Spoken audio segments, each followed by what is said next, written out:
Students, hi, this is Karan Singh from Achievers Academy, Gandhinagar. Welcome back to the class. In the last class of 10th standard, we studied about the defects of vision. Okay, I hope your complete concept is clear about the defects of vision, power of accommodation, propagation of light. Everything is clear to you people, and how we can basically act upon this kind of defects. Okay, how we can cure this defects. There is no cure basically, but how to manage this kind of defects. Basically like हमारे पास myopia के लिए हम कौन सा lens use कर सकते हैं, hyper माइट्रोपिया के लिए कौन सा लेंस यूज कर सकते हैं, ये आप लोगों को क्लियर हो गया होगा. आज के टॉपिक में हम पढ़ने वाले हैं dispersion of light. Okay, so first of all what is dispersion? Spreading. In a simple language, if I tell you that what is dispersion means spreading. Spread कर जाना. लाइट एक मीडियम में आते ही डिस्पर्स कर जाए, उसको हम कहते हैं डिस्पर्जन ऑफ लाइट. सूरज जब उगता है तो उसकी लाइट क्या करती है, हमारे एटमॉस्फेयर में डिस्पर्स हो जाती है. That's called dispersion. तो उसके फिनोमिना को हम स्टडी करेंगे. तो अब आप सोच के देखो, दो तरह के लाइट्स होते हैं, मोनोक्रोमेटिक एंड पॉलीक्रोमेटिक. मोनो मतलब सिंगल, पॉली मतलब मल्टीपल. तो मोनोक्रोमेटिक मतलब कलर. ओके, तो मोनोक्रोमेटिक मतलब सिंगल कलर लाइट, पॉली मतलब मल्टीपल कलर लाइट. तो सनलाइट जो है हमारी मोनो है या पॉली है? Okay, we do think about this. Just सोचो कि जो हमारी सनलाइट है एक मोनोक्रोमेटिक लाइट है या पॉलीक्रोमेटिक लाइट है. Think about it. ओके, अब आप लोगों ने अगर सनलाइट को ऑब्जर्व किया होगा तो कभी कहीं पे आपने देखा होगा कि आप स्केल के थ्रू अगर लाइट को देखते हो तो कभी कभी प्रिज्म जैसा कलर दिखता है, अलग अलग कलर्स दिखते हैं. तो भाई कलर कहां से आया? लाइट से ही आया ना. उस स्केल में तो कलर नहीं था. सेम एटमॉस्फेयर में आपका रेनबो फॉर्मेशन, अब एटमॉस्फेयर में तो कलर नहीं है, वो कलर कहां से आया? वो जो सनलाइट था, येलो कलर की लाइट थी, वहीं से क्या हुआ? रेनबो फॉर्मेशन हुआ.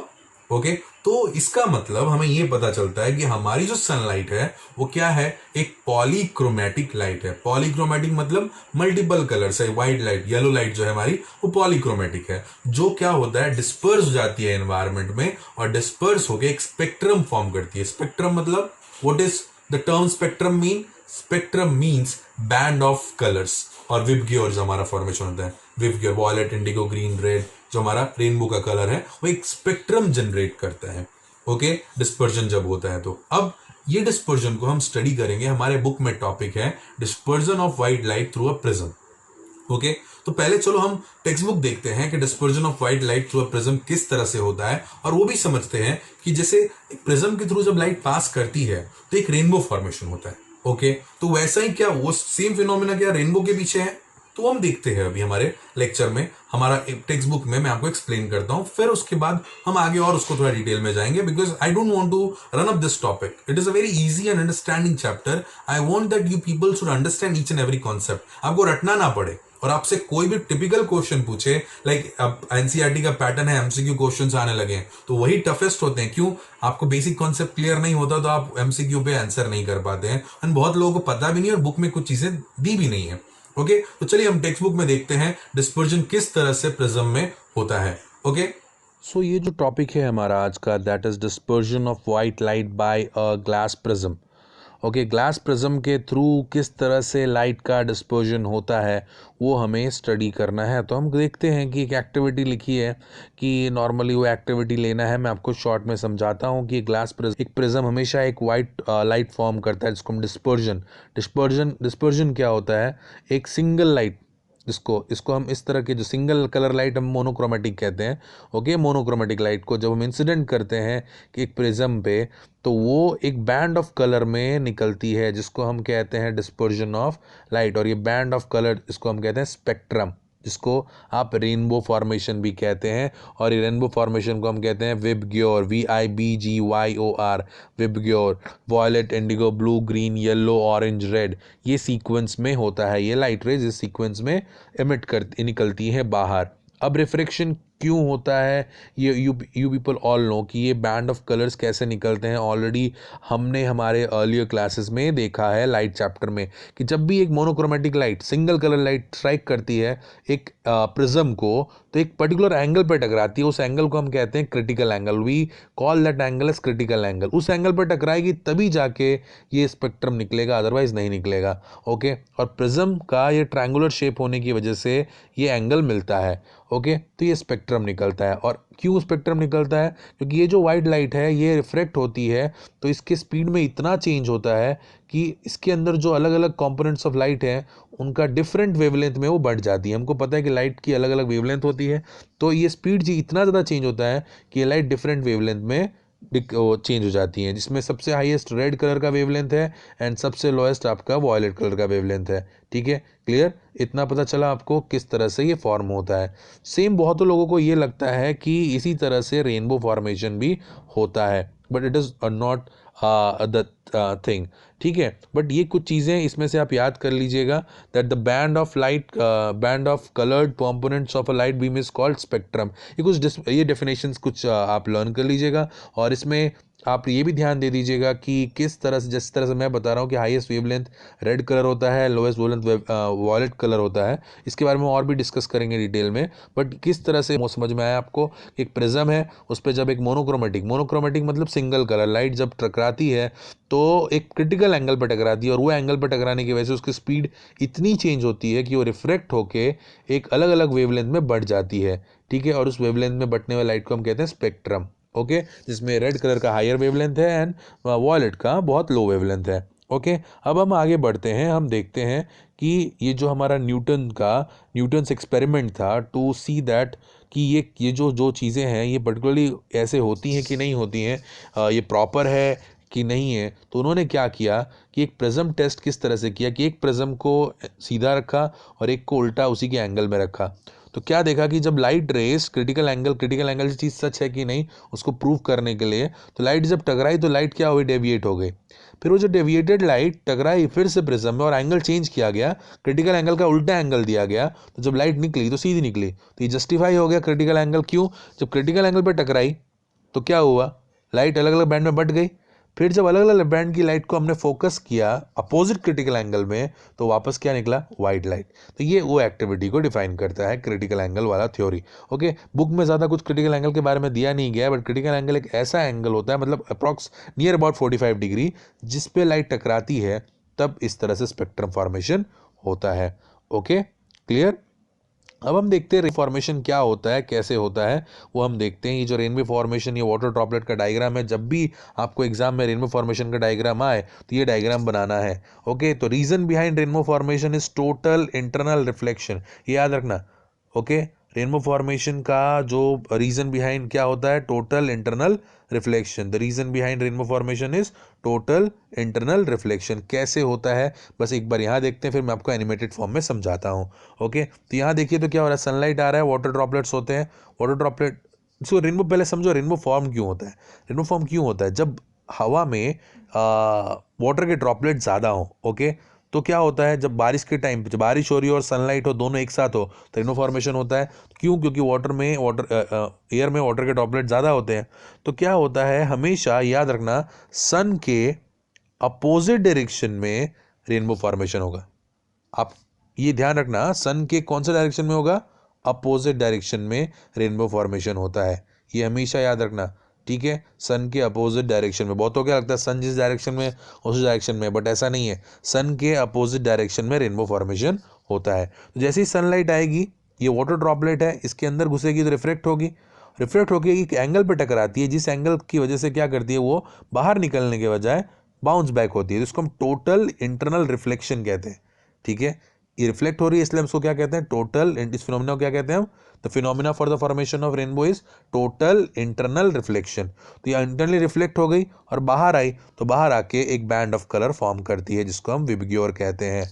ठीक है, तो जिस सन के एक हमेशा अपोजिट डायरेक्शन में, सन जिस डायरेक्शन में है उसके हमेशा अपोजिट डायरेक्शन में ही आपको सनलाइट मिलेगा। ओके, आपको रेनबो फॉर्मेशन दिखेगा, मतलब इधर सन है तो आपको रेनबो इधर दिखेगा। Okay, clear?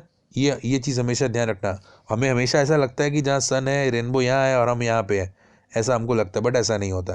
क्लियर? तो इसको एनिमेशन के फॉर्म में हम थोड़ा और समझने की कोशिश करते हैं। अब आप लोगों ने टेक्स्ट बुक में देखा किस तरह से रेनबो फॉर्मेशन होता है, डिस्पर्जन होता है। तो पहली बात जो मैंने कहा कि जब भी लाइट टकराती है प्रिज्म से, तो प्रिज्म क्या होता है? हमेशा ट्रायंगुलर फेस सरफेस है, एक एंगल पे होता है। वो एंगल पे होने की वजह से जब लाइट टकराती है तो एक एंगल जनरेट करती है, जिसको हम क्या कहते हैं? Critical angle. तो क्रिटिकल एंगल में जाने की वजह से ही लाइट जो होता है, ओके, क्रिटिकल एंगल में जाने की वजह से जो लाइट जो होता है, लाइट डिस्पर्स हो पाता है। अदरवाइज हमेशा नहीं हो पाता। आप नॉर्मली एक नॉर्मल क्यूब ले लीजिए, क्यूब के थ्रू लाइट पास कीजिए, रेनबो फॉर्मेशन नहीं होगा। बट प्रिज्म में ही क्यों होता है हमेशा? बिकॉज प्रिज्म क्या करता है कि इंक्लाइनेड एंगल फॉर्म करता है, और जब उस इंक्लाइनेड एंगल पे लाइट टकराती है तो जैसा मैंने कहा क्रिटिकल एंगल बनता है। और क्रिटिकल एंगल बनने की वजह से लाइट, देखो एक्चुअली हो क्या रहा है, रिफ्रैक्शन हो रहा है। रिफ्रैक्शन में क्या चीज चेंज होती है? Speed of light. Speed of light change होने से क्या हो जा रहा है? लाइट की वेवलेंथ इतनी ज्यादा चेंज हो जा रही है, बिकॉज हमने क्या पढ़ा था? हमने लेम्बडा, फ्रीक्वेंसी, इनके बीच में साउंड में डिफरेंस पढ़ा था। फॉर्मूला तो वही है, लेम्बडा के बीच में, फ्रीक्वेंसी के बीच में, वेवलेंथ के बीच में। तो जब भी स्पीड ऑफ लाइट चेंज होगी तो क्या होगा? फ्रीक्वेंसी ऑफ लाइट भी चेंज होगा, वेवलेंथ ऑफ लाइट भी चेंज होगा। तो वेवलेंथ जब लाइट की चेंज होती है तो एक येलो लाइट में से मल्टीपल कलर्स में सेपरेट हो जाती है। क्यों? सभी कलर का अलग अलग वेवलेंथ है, जिसमें रेड सबसे हाईएस्ट है, एंड जो आपका इंडिगो है, वॉयलेट है, वो सबसे लो है। मोस्टली ब्लू कलर के जो लाइट्स होते हैं उनकी इंटेंसिटी बहुत लो होती है, बट हम ब्लू कलर इसलिए ज्यादा देख पाते हैं क्योंकि हमारी आई सेंसिटिव टू ब्लू कलर है। वे कुछ कलर की सेंसिटिव है, हम जल्दी रिसीव कर पाते हैं। बट सबसे दूर तक ट्रैवल करने वाली लाइट कौन सी है? Red light. फिर भी चलिए हम इस कॉन्सेप्ट को जो है हम उसको थोड़ा डिटेल में पढ़ते हैं कि रेनबो फॉर्मेशन किस तरह से होता है, how does rainbow formation takes place. But उससे पहले मैं कुछ चीज बता दूं, एक बहुत इंटरेस्टिंग चीज है। हमेशा जिस डायरेक्शन में सन है उसके अपोजिट डायरेक्शन में रेनबो फॉर्म होता है, बट बहुतों को क्या लगता है कि जिस डायरेक्शन में सन है उसी डायरेक्शन में रेनबो बनता है। ऐसा नहीं है, rainbow always forms in the opposite direction of sun. ये याद रखना, एमसीक्यू में आ सकता है। और रेनबो फॉर्मेशन के लिए जिस एंगल पे लाइट टकराती है उस एंगल को हम क्या कहते हैं? Critical angle. उसको हम समझते हैं क्या होता है critical angle. Let's try to understand in the animated video, okay. और phenomena, principle behind rainbow formation क्या होता है? Total internal reflection. Total internal reflection is the phenomena behind rainbow formation. Let's see the presentation to understand it in much more detail, okay? तो animation के form में हम थोड़ा और समझने की कोशिश करते हैं। तो चलिए हम स्टार्ट करते हैं एनिमेशन फॉर्म में उसको समझने का। रेनबो फॉर्मेशन क्या होता है कि हमको देखने में तो बहुत अच्छा लगता है, और जब भी बारिश हो और धूप हो तो रेनबो दिखता है। तो इस एनिमेशन में हम वो देखने की कोशिश करते हैं। कभी कभी हमने फाउंटेन में भी देखा होगा, या फिर हमने देखा होगा पानी में तेल गिरा है तो भी, ठीक है। तो रेनबो फॉर्मेशन के लिए दो चीज़ें कौन से रिक्वायर्ड है? पहला एक वाइट लाइट चाहिए और वाटर के ड्रॉपलेट चाहिए, ओके। तो ये दो चीज़ें हमेशा चाहिए, ओके। तो अब रेनी सीजन में आपको बहुत सारी जगह पे दिखेगा रेनबो फॉर्मेशन। क्यों? हवा में सबसे ज़्यादा वाटर के ड्रॉपलेट्स होते हैं, बट सन का होना भी ज़रूरी है, ओके। तो वाइट लाइट और वाटर ड्रॉपलेट किस तरह से करते हैं, चलिए देखते हैं, ओके। सिंपल थिंग, जैसे अपना रिफ्रैक्शन का फिनोमिना पे एंड टोटल रिफ्लेक्शन के फिनोमिना पे रेनबो फॉर्मेशन होता है, ओके। तो इन दोनों को यूज़ करके रेनबो फॉर्मेशन होता है। तो लेट देखते हैं किस तरह से सनलाइट और ड्रॉपलेट्स मिलकर रेनबो फॉर्मेशन करते हैं। फर्स्ट ऑफ ऑल आप देखिए कि जब रेनबो का आप देख रहे हो तो क्या होता है, आप सरफेस ऑफ द अर्थ में देखते हो, ठीक है। रेनबो के अलग colour the red, orange, yellow, green, blue, indigo and violet. ये किस तरह से decreasing order of their wavelength, okay. Indigo उतना नहीं दिखता है किसी को, ठीक है, बिकॉज हमारी आई जो है, आई इंडिगो को सेंसिटिव नहीं है, ओके, क्लियर। रेनबो जो है रेनी सीजन में क्यों दिखता है? Presence of water droplet in the atmosphere की वजह से दिखता है, ओके। ये होता है, बहुत सारा होता है उस वक्त, इसलिए आपको रेनबो दिखता है। और रेनबो कर्व दिखने का रीज़न क्या होता है? हमारा अर्थ का होराइजन, ठीक है। अब कोई भी चीज़ हम देख पाते हैं, क्यों देख पाते हैं? जब उस चीज़ से लाइट हमारे आँख तक आती है। तो सेम थिंग, जो रेड लाइट है उसके अपर पार्ट से हमारे आँख तक आ रही है, ओके, तो हम देख पा रहे हैं, ओके। ओके, अब रेड लाइट आ कैसे रहा है वो हम समझते हैं, ठीक है। तो एक एक पर्टिकुलर वाटर ड्रॉपलेट लेके बताता हूँ। तो वाटर ड्रॉपलेट में क्या होगा, ये रेड लाइट आई, ठीक है। अब जब इस एंगल पर टकराए, ये एंगल बहुत इंपॉर्टेंट है, ओके। ये एंगल जो है वो इंपॉर्टेंट है, ठीक है। अगर एंगल सही नहीं होगा तो अंदर नहीं आएगी लाइट, क्योंकि क्या होगा, देखो, जो वाइट लाइट अंदर आई, ठीक है, वाइट लाइट है तो वो टकरा के ऊपर की तरफ चली गई, तो वो लाइट तो हमको नहीं दिखेगी, ओके। ये जो अंदर है यही रेनबो फॉर्मेशन करेगा, ओके, क्लियर। तो व्हाइट लाइट जो ये है वो सेवन कलर का लाइट होता है, व्हाइट लाइट सन का, विबग्योर जिसे कहते हैं। तो अब प्रिज्म में हमने ऑलरेडी देखा था कि जैसे ही रिफ्रैक्शन की वजह से विबग्योर फॉर्मेशन हो रहा था, सेम यहाँ पे वाटर ड्रॉपलेट भी वही चीज़ कर रहा है, वो क्या कर रहा है, वाइट सनलाइट को डिस्पर्स कर दे रहा है यहीं पे, ओके, और आके डिस्पर्जन यहाँ टकराता है, ओके, और टकरा के निकलने की बजाय वो क्या करता है, सेकंड रिफ्लेक्शन होता है और ये बाहर निकलता है, ओके।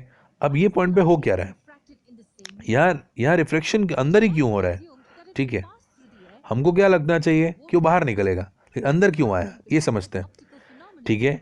एक इसको हम कहते हैं एक ऑप्टिकल फिनोमेना, जिसको कहते हैं टोटल इंटरनल रिफ्लेक्शन, इसकी वजह से होता है, ओके। अब क्या होता है, हम ऐसे जानते हैं कि ऑप्टिकल डेंसर मीडियम से रेयर मीडियम में आएगा तो क्या होगा, नॉर्मल से अवे जाएगा, ओके, ठीक है। जितना एंगल ऑफ इंसिडेंस बढ़ेगा उतना रिफ्रैक्शन का एंगल भी बढ़ेगा, ठीक है, यही एक रीज़न है, ठीक है। एक एंगल जिसको हम कहते हैं क्रिटिकल, जिसको मैंने कहा था reflected angle will be perpendicular to the normal line, ठीक है, ठीक है। तो क्रिटिकल एंगल पे क्या होता है, परपेंडिकुलर, जैसे अब देखो क्या हुआ, क्रिटिकल एंगल हुआ तो रिफ्लेक्टेड रे क्या हुआ, परपेंडिकुलर चला गया नॉर्मल लाइन के, ओके।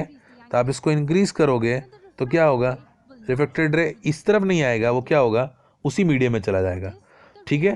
तो इस वजह से इसको हम क्या कहते हैं, क्रिटिकल एंगल से जैसे ही बढ़ता है यहाँ भी वही होता है। तो यहाँ पे क्या हो गया, जैसे क्रिटिकल एंगल से बढ़ गया तो वो बाहर निकलने के बजाय उसी मीडियम में रिफ्लेक्ट हुआ, ठीक है, क्लियर, इतना समझ आया। जैसे मैंने आपको पहले कहा था कि क्रिटिकल एंगल की वजह से रिफ्रैक्शन होता है, कब होगा, रेनबो फॉर्मेशन, जब नॉर्मल से परपेंडिकुलर रे मूव करेगी, नॉर्मल है क्रिटिकल एंगल से यहाँ निकलने के बजाय जब यहाँ मूव करेगी तो हम उसे क्या कहेंगे, ठीक है। एक बार चलो फिर से जो लास्ट वाला पार्ट का जो ग्राफ है वो देख के मैं आपको बताता हूँ। नॉर्मली क्या होता है, क्रिटिकल एंगल में क्या होता है कि जब भी ये रे आएगी वो यहाँ से टकरा के जाएगी, ओके, क्रिटिकल एंगल पे, ओके, तब रेनबो फॉर्मेशन करता है, मतलब वो प्रिज्म के थ्रू रिफ्लेक्शन होता है। क्रिटिकल एंगल पे रे आई वो परपेंडिकुलर टू द नॉर्मल के परपेंडिकुलर जाएगी तो रेनबो फॉर्मेशन होता है। बट यहाँ पे क्या हो रहा है, आपके सॉरी प्रिज्म में फॉर्मेशन होता है, और रेनबो में क्या हो रहा है कि क्रिटिकल एंगल थोड़ा बढ़ जाता है, ओके, क्रिटिकल एंगल क्या हो गया, बढ़ गया। तो ये बढ़ने से क्या होता है कि जो राइट इधर रिफ्लेक्ट होनी चाहिए थी वो राइट कहाँ रिफ्लेक्ट हो रही है, नॉर्मल उसी मीडियम में, जिस मीडियम से आ रही है उसी मीडियम में होता है। तो यही हमारे वाटर ड्रॉपलेट के अंदर हो रहा है, इसीलिए वो रिफ्लेक्ट होकर बाहर निकलने के बजाय वो अंदर ही रिफ्लेक्ट हो रही है, बिकॉज क्रिटिकल एंगल से एंगल बढ़ जाता है, ओके। हर वाटर ड्रॉपलेट में ऐसा होता है, ओके। ये फिनोमिना समझना बहुत इंपॉर्टेंट है, क्लियर, समझे। तो ये वाटर ड्रॉपलेट के अंदर होता है। ये एंगल ऑफ इंसिडेंस क्या होता है, क्रिटिकल एंगल से बढ़ जाता है और ये सेम मीडियम में बेंड कर जाते हैं, क्लियर, अंडरस्टूड। तो इस तरह से एयर वाटर इंटरफेस से फिर से आते हैं थर्ड टाइम, 1 2 3 3 बार इंटरफेस में आते हैं वो, ठीक है। तो टोटल इंटरनल रिफ्लेक्शन यहाँ पे नहीं होता, यहाँ पे क्या होता है, यहाँ पे टोटल रिफ्लेक्शन नहीं होता, नॉर्मल रिफ्लेक्शन होता है। इसलिए क्या करते हैं, बेंड होके सेपरेट होके निकलते हैं बाहर एकदम, ओके, क्लियर। यहाँ पे 3 रिफ्लेक्शन होता है और ये इसके वजह से इनमें गैप होता है, इसलिए आप अलग अलग सैटेलाइट को देख सकते हैं। 3 रिफ्लेक्शन ना हो तो आप गैप में नहीं देख पाओगे, ठीक है, क्लियर, ओके। सारे कलर्स को करते हैं बट हम रेड कलर ही ज़्यादा क्यों देख पाते हैं, बिकॉज रेड कलर जो है हायर वेवलेंथ है तो हमारे आँख तक पहुँचता है, बाकी क्या होता है, डिस्पर्स, ठीक है, इतना ज़्यादा एंगल से डिस्पर्स होते हैं कि हमारे आँख तक नहीं दिख पाते हैं, बट एंगल इसका वेवलेंथ ज़्यादा है तो ये हमारे आँख तक पहुँचता है, ओके, क्लियर, अंडरस्टूड। अब वॉयलेट रीजन का भी क्या होता है, वॉयलेट जो है हमारा आँख थोड़ा सेंसिटिव नहीं होता, इसलिए हम उतना नहीं देख पाते हैं। जब हमारा आई सबसे सेंसिटिव किसको होता है, ब्लू कलर को, क्लियर, अंडरस्टूड, क्लियर। तो हमारे आई किसकी सेंसिटिव है, ब्लू कलर को, इसलिए हम ब्लू कलर ज़्यादा देख पाते हैं, ओके। तो आई होप आपको समझ में आया होगा कि किस तरह से रेनबो फॉर्मेशन। सो आप लोगों ने प्रेजेंटेशन देखा, आई होप समझ में आया होगा, मजा भी आया होगा देखने में किस तरह से रेनबो बनता है। देखो, रेनबो बनने के लिए पहला कंडीशन, एटमॉस्फेयर में वाटर के ड्रॉपलेट्स होने चाहिए, दूसरा सन होना चाहिए। वाटर के ड्रॉपलेट्स प्रिज्म की तरह काम करते हैं, बट प्रिज्म में क्या होता है, लाइट एक मीडियम से टकरा के दूसरे मीडियम में निकल जाती है। बट यहाँ क्या हो रहा है, जिस डायरेक्शन से लाइट आई अंदर में रिफ्लेक्ट होने के बजाय वो क्या हो रही है, रिफ्लेक्ट हो रही है। क्यों, एक पर्टिकुलर एंगल जो मैंने आपको समझाया था कि कभी भी रेयरर से डेंसर में जाती है तो कहां मूव करेगी, टुवर्ड्स द नॉर्मल, बट एक पर्टिकुलर एंगल पे चली जाती है तो उसी मीडियम में जाके निकलती है जिस मीडियम से वो आई है, ठीक है। तो उस एंगल को हम क्या कहते हैं, क्रिटिकल एंगल, ओके। तो आई होप यू अंडरस्टूड किस तरह से रेनबो फॉर्मेशन होता है, किस तरह से फिनोमिना वर्क करता है। ये एग्जाम में आता है, explain the phenomena of formation of rainbow, या फिर ये भी पूछते हैं कि explain the activity showing the dispersion of light through prism, ये क्वेश्चन भी पूछा जाता है। एंड इवन आपने वीडियो में देखा हो न्यूटन का एक्सपेरिमेंट कि ये प्रिज्म के साथ जब आप व्हाइट लाइट को पास करो तो स्पेक्ट्रम निकलता है, और प्रिज्म को उल्टा रख दो और स्पेक्ट्रम जब टकराएगा उसके साथ तो क्या निकलेगा? White light. ओके, तो ये भी आपको क्लियर हो गया होगा। और एक और चीज बता दूं, डेंजर सिग्नल्स में, ट्रैफिक सिग्नल्स में रेड लाइट का लगाने का रीजन क्या होता है? ये क्वेश्चन भी पूछा जाता है। व्हाई इन डेंजर सिग्नल्स और traffic signals red colour is used? Because red color is having the highest frequency, due to which the red color travels the largest distance. Okay? So आपको समझ में आ गया होगा ये टॉपिक क्लियर। अब इसके बाद हमारे पास सिर्फ 2 टॉपिक्स बचे हैं, जो चैप्टर खत्म हो जाएगा उसके बाद। ठीक है, तो आपको आई होप समझ में आया होगा। Let's meet in the next lecture. Till then stay at home. Thank you and have a nice day.